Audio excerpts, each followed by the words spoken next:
محمد والا آلہ وصحبہ وسلم۔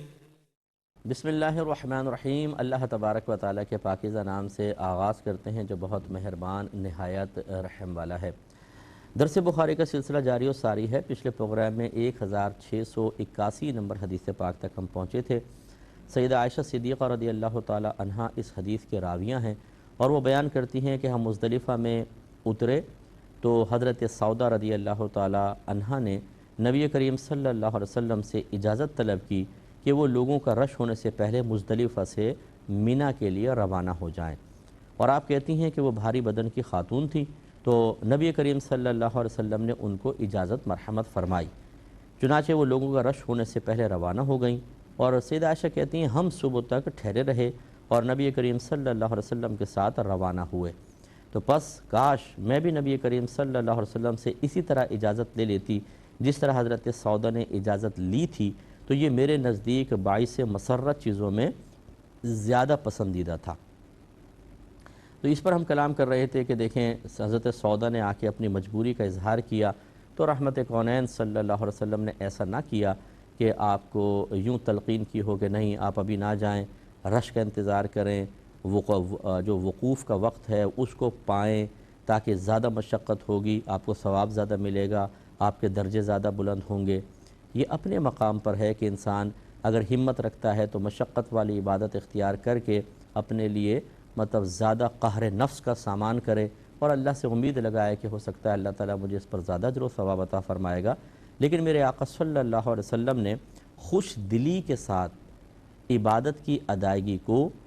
اس پر فوقیت دی ہے کہ انسان کوفت کے ساتھ، پریشانی کے ساتھ، ذہنی یکسوئی سے محروم ہو کر بہت زیادہ سخت عبادت کو اختیار کرے۔ یہ میرے آقا صلی اللہ علیہ وسلم کا مزاج پاک تھا۔ تو لہٰذا جو قوم کے جیسے مفتیان کرام کی میں اکثر مثالیں دے رہا ہوں کہ ہمیں چاہیے کہ ہم دیکھیں، غور کریں، ایک شخص اگر اپنی مجبوریوں کا اظہار کر رہا ہے اور جو مفتہ بھی قول جو مستند کتابوں میں لکھا ہے بعین ہی اس کو بیان کیا جائے تو وہ شدید مشقت کا شکار ہو جائے گا۔ تو اتنی قابلیت اور صلاحیت یقیناً ہمارے اندر ہونی چاہیے کہ ہم غور کریں کہ کیا اس شخص کے لیے کوئی اور ایسا قول موجود ہے جس کو کسی خاص وقت کے لحاظ سے فقہا نے کتابوں میں نہیں لکھا بلکہ اس کے مخالف قول کو لکھا، لیکن وہ قول کوئی بیکار غلط نہیں ہوتا، وہ اپنے وقت پہ کام کر سکتا ہے۔ تو اگر وہ ایسا نظر آئے تو پھر اس شخص کے لیے خاص بس وہ آسانی پیدا کر دینے میں کوئی حرج نہیں ہے کہ یہ عین مزاج رسول کے موافق ہے۔ دوسرا، سیدہ عائشہ صدیقہ رضی اللہ تعالی عنہا کہتی ہیں کہ ہم صبح تک سرکار کے ساتھ ٹھہرے رہے، کیونکہ گویا کہ آپ کے ساتھ کوئی ایسا عذر نہیں تھا کہ آپ تشریف لے جاتی، تو آپ ساتھ تھیں، لیکن کہتی ہیں مجھے یہ بات بہت زیادہ پسند تھی، میں سوچتی تھی کاش میں بھی پہلے نکل جاتی۔ وجہ وہی ہے کہ رش کے اندر جب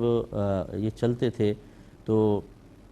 جو امہات المومنین بعض اوقات یہ اونٹ پہ سوار ہیں یا وہ ڈولی ٹائپ جیسی ہے وہ کہار اٹھاتے ہیں اس میں ہیں، تو بہت ہی شدید قسم کی گرمی اور رش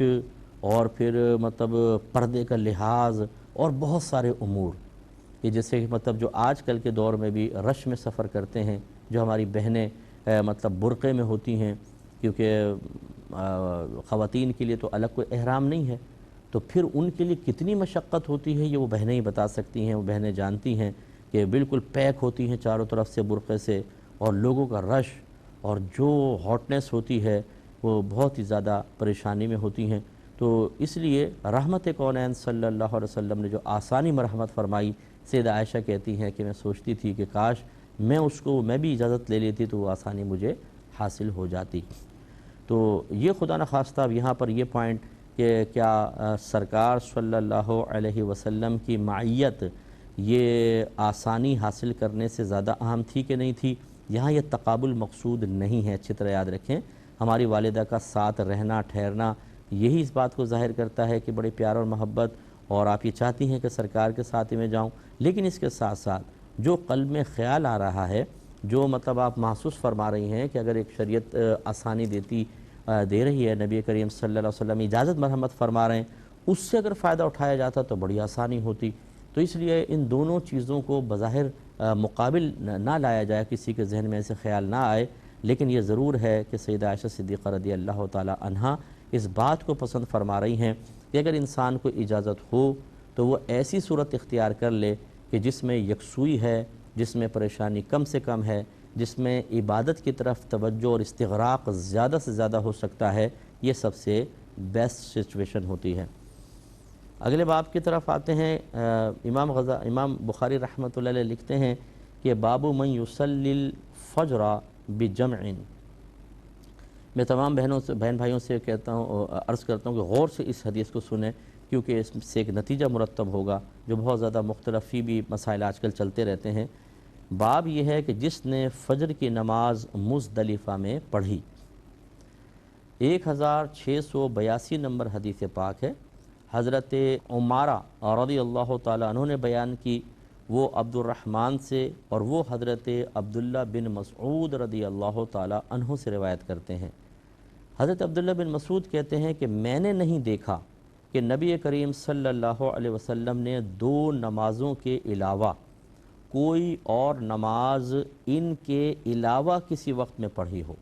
یعنی ان کے وقت سے ہٹا کر پڑھی ہو۔ پھر فرمایا کہ آپ نے مغرب اور عشاء کی نمازوں کو مزدلفہ میں جمع کیا، اور فجر کی نماز اس کے وقت سے پہلے، یعنی جو معروف وقت تھا جو اجالے میں سرکار پڑھتے تھے، اس سے پہلے آپ نے ادا فرمائی، یعنی منہ اندھیرے ہی ادا فرما لی۔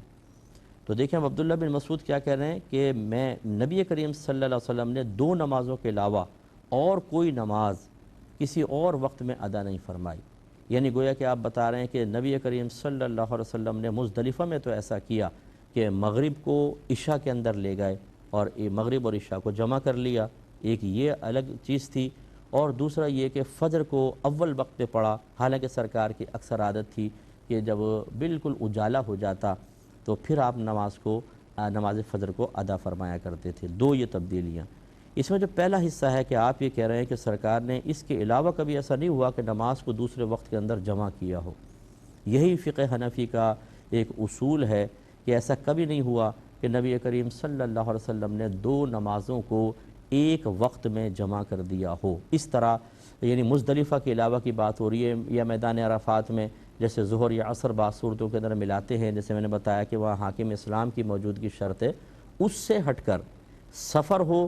یا کوئی بھی پریشانی ہو، رحمت کونین صلی اللہ علیہ وسلم نے 2 نمازوں کو ایک وقت میں اس طرح جمع نہیں کیا کہ ایک تو اپنے وقت میں ہو رہی ہو اور دوسری وقت سے پہلے ادا کر دی، ایسا نہیں ہوا ہے۔ عبداللہ بن مسعود کہہ رہے ہیں کہ ایسا کبھی نہیں ہوا کہ سرکار نے ایسا کیا ہو۔ امام اعظم ابو حنیفہ رضی اللہ تعالی عنہ اسی حدیث سے استدلال کرتے ہیں کہ نبی کریم نے کبھی 2 نمازوں کو جمع نہیں کیا، اور جہاں حدیثوں میں جمع کا لفظ آیا کہ سرکار نے 2 نمازیں جمع فرمائیں، ان سے مراد جمع سوری ہے، جمع حقیقی نہیں ہے۔ اس کی وضاحت بھی پہلے کر چکا ہوں، دوبارہ کر دیتا ہوں۔ جمع حقیقی کا مطلب تو یہ ہے، یعنی حقیقتاً 2 نمازوں کو جمع کر دینا۔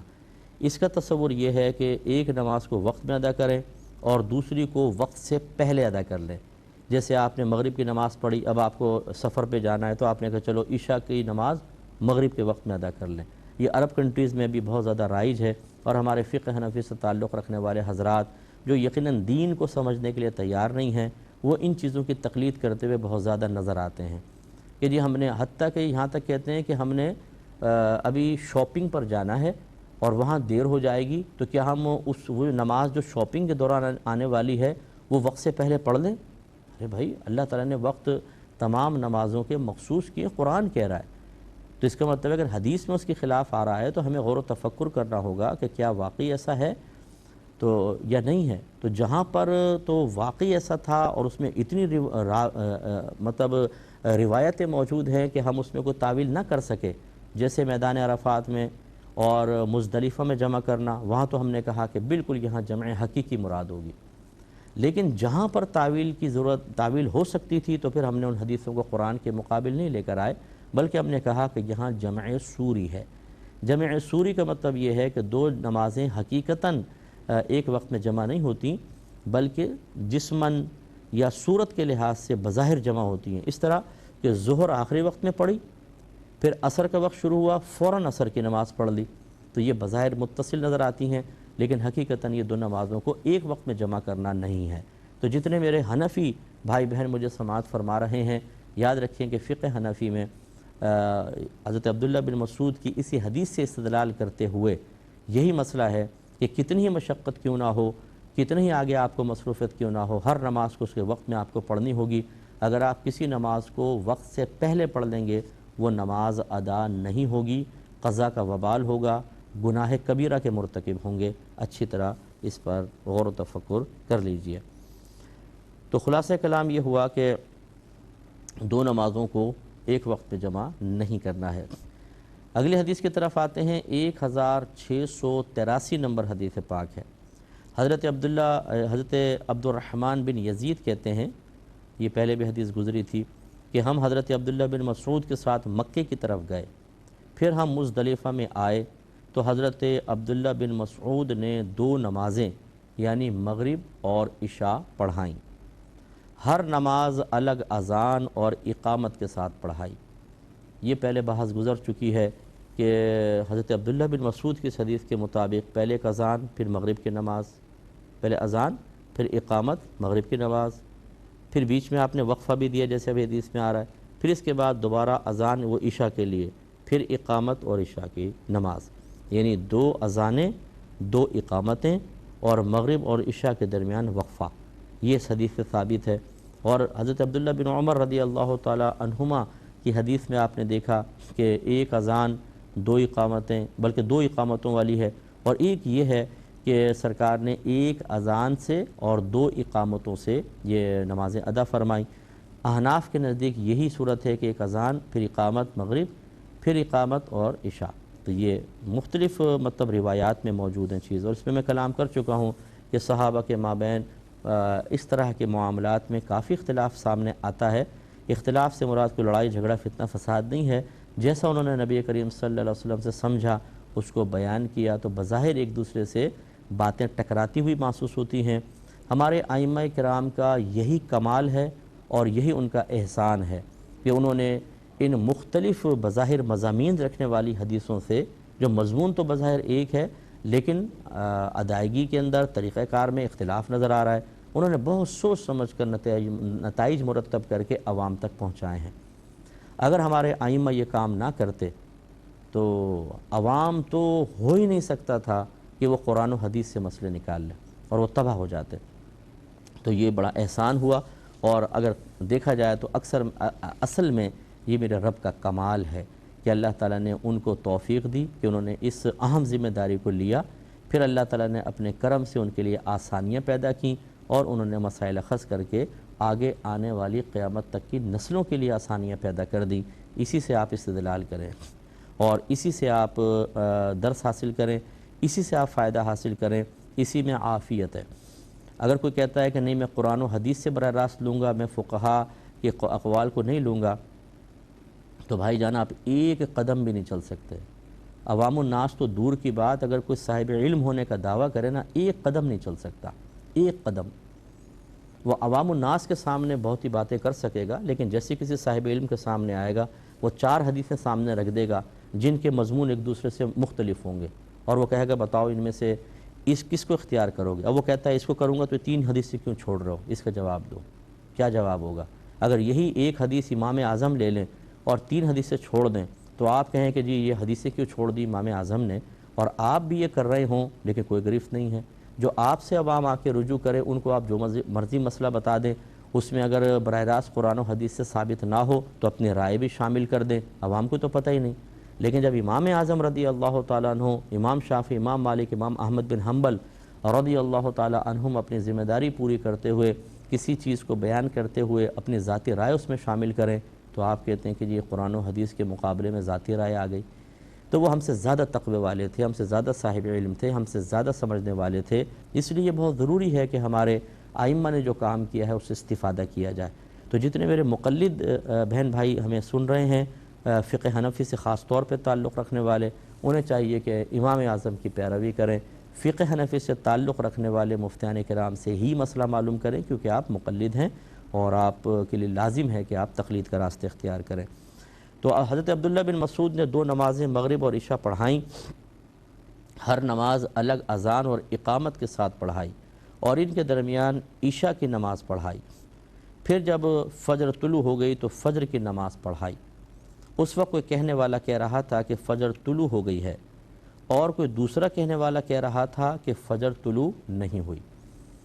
کیونکہ وہ ایسا تو نہیں تھا نا کہ کوئی بہت اونچے پہاڑ پہ کھڑے ہوں تو پھر سب دور تک نظر آ جائے، مزدلفہ کی وادی میں ہیں۔ تو اب بعض کو گمان ہو رہا تھا کہ فجر ہو گئی، اور کسی کو گمان تھا کہ فجر ابھی نہیں ہوئی ہے، طلوع فجر ابھی نہیں ہوئی ہے۔ تو یہ طلوع آفتاب کا مسئلہ تو تھا نہیں کہ چلو سورج کی کرن نکل آئے تو اجالا پھیلنا شروع ہو جائے، یہ تو طلوع فجر کی بحث ہے جس میں بہت ہی مشکل ہوتا ہے کہ انسان اندازہ کرے۔ تو کوئی کہنے والا کہہ رہا تھا کہ فجر طلوع ہو گئی، اور کوئی دوسرا کہنے والا کہہ رہا تھا کہ ابھی فجر طلوع نہیں ہوئی۔ پھر حضرت ابن مسعود نے فرمایا کہ بے شک رسول اللہ صلی اللہ علیہ وسلم نے ارشاد فرمایا، یہ دو نمازیں اس جگہ میں اپنے مقررہ وقتوں سے ہٹا دی گئی ہیں، مغرب اور عشاء، پس لوگ مزدلفہ میں اس وقت تک داخل نہ ہوں حتیٰ کہ اندھیرا پھیل جائے، یعنی مغرب کے بعد عرفات سے چلے پھر مزدلفہ میں آئیں اندھیرا پھیل چکا ہو، اور فجر کی نماز اس وقت میں پڑھیں کہ مطلب اندھیرے میں، پھر وہ کھڑے رہے حتیٰ کہ روشنی ہو گئی۔ پھر انہوں نے کہا کہ اگر امیر المومنین حضرت عثمان غنی رضی اللہ تعالی عنہ اس وقت مزدلفہ سے لوٹیں تو ان کا یہ عمل سنت کے مطابق ہوگا۔ عبد الرحمن بن یزید کہتے ہیں کہ پھر مجھے معلوم نہیں کہ حضرت ابن مسعود نے یہ بات جلدی کہی تھی یا حضرت عثمان غنی کا مزدلفہ سے لوٹنا۔ پھر حضرت عثمان مسلسل اللہم لبیک کہتے رہے حتیٰ کہ انہوں نے یوم النحر یعنی قربانی کے دن جمرہ عقبہ کنکریاں ماری، گویا کہ تلبیہ پھر موقوف فرمائی۔ تو آپ یہ دیکھیے کہ اس میں حضرت عبداللہ بن مسعود فرما رہے ہیں کہ سرکار نے دو نمازیں یہاں پر جمع فرمائیں، اور پھر آپ نے کہا کہ کاش حضرت امیر المومنین حضرت عثمان غنی اس وقت مزدلفہ سے لوٹیں تو یہ ان کا عمل سنت کے مطابق ہوگا، یعنی طلوع فجر کے بعد سرکار روانہ ہوئے ہیں تو یہ بھی روانہ ہو جائیں۔ باقی انشاءاللہ اس پہ کلام مزید کریں گے نیکسٹ پروگرام میں۔ وآخر دعوانا ان الحمدللہ رب العالمین۔ اللہم صلی علی محمد وعلی آلہ وصحبہ صلی علی محمد وعلی آلہ وصحبہ وسلم۔ اللہم صلی علی محمد وعلی آلہ وصحبہ وسلم۔ اللہم صلی علی محمد وعلی